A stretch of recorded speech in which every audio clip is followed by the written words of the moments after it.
आहे की तुम्ही पालकमंत्री आहात, सरकार तुमचं आहे. तुम्हीच जर सुरक्षित नाही तर सर्वसामान्य औरंगाबादकरांनी काय सुरक्षा ठेवायची? हे बघा, काही जे अशा प्रकारचे या समाजामध्ये लोक असतात क्रिमिनल माइंडचे, त्यांचं काम गुन्हे करणं आहे आणि गुन्ह्याला पायबंद घालणं हे पोलिसाचं काम आहे. अचानक आलेल्या माणसाला पोलिसांना सुद्धा मी त्यांना दोष देणार नाही की अचानक आलेल्या माणसानं पोलिसांनी त्याला पकडलं ना, परंतु असे जे वृत्तीचे लोक असतात त्यांना कोणीतरी भयकवतं किंवा त्यांना काहीतरी लालच देतं, त्यामुळे असे गुन्हे घडतात.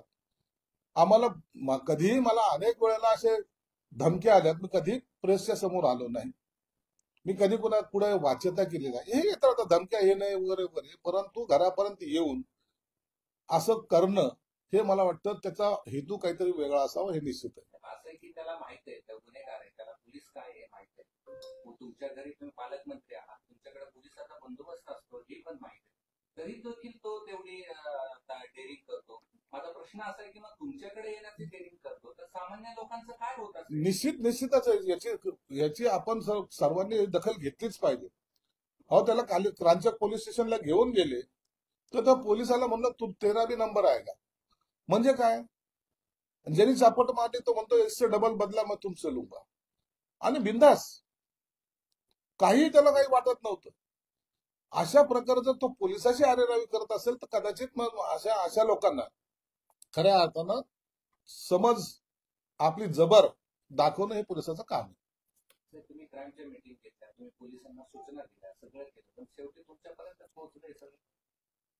कधी कधी गुन्हेगाराला वचक बसवण्यासाठी जे काही पोलिसांनी ऍक्शन घेतलाय त्याचा परिणाम एखाद्या वेळेला आपण वैसा बडा काम करेंगे की दुनिया देखते रहे असं काही त्या डोक्यात असू शकतं, किंवा आजकाल जे काही बातम्या चालल्यात त्या अनुषंगाने कोणी सगळीकडून आता हा माणूस काही थांबत नाही तर काय असाही प्रकार काही करत असतील.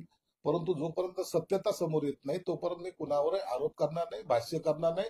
परंतु हा जो पकडला गेलेला आरोपी होच, याचा तपास पोलीस योग्य दिशेने करतील असा माझा विश्वास आहे. सुरक्षा आहे ती तेवढी योग्य वाटते तुम्हाला की सुरक्षा आणखी कडक पाहिजे? नाही, सुरक्षा आहे तेवढी ठीक आहे. सुरक्षा आणखीन वाढवणं याचा अर्थ असा होत नाही पूर्ण ताफाच घेऊन मी फिरलं पाहिजे असं मला त्याची आवश्यकता वाटत नाही. जे पोलीस माझ्याकडे आहेत ते सफिशियंट आहेत. पोलीस यंत्रणेचं अपयश आहे का? नाही, अपयश म्हणता येत नाही. अचानक आलेला एखादा आरोपी हे पोलीस यंत्रणेचं अपयश नाहीये, परंतु पोलिसांनी आता या सगळ्या गोष्टीवर बारकाईने नजर ठेवली पाहिजे. पोलिसांनी मध्यंतरी जेव्हा हे बाकी अतिक्रमण किंवा इतर सगळं चाललंय त्या टायमाला पुरेपूर बंदोबस्त सर्वांना दिलेला आहे, सर्व आमदाराला दिलेला आहे, लोकप्रतिनिधी दिलेला आहे, मलाही दिलेला आहे. म्हणून पोलीस आपलं काम करते. आपण त्यांच्यावर आरोप लावून या गुन्हेगाराला मुक्कट सुटायला संधी देऊ नये असं माझी विनंती राहील.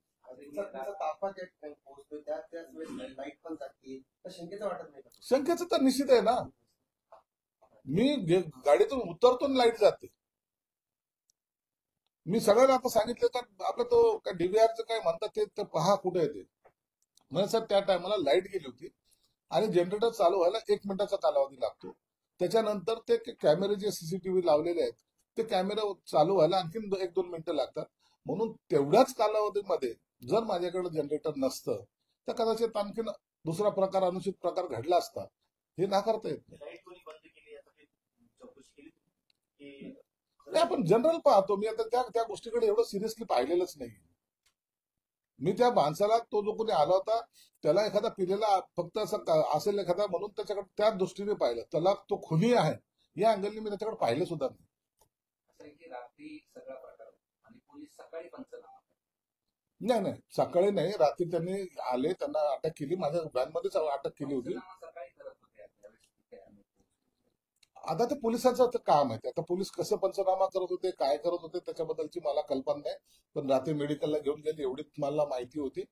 आणि सकाळी आज पंचनामा केलाय तर ठीक आहे, ते त्यांच्या पद्धतीने पंचनामा करतील. मला वाटतं तपास योग्य दिशेने करतील.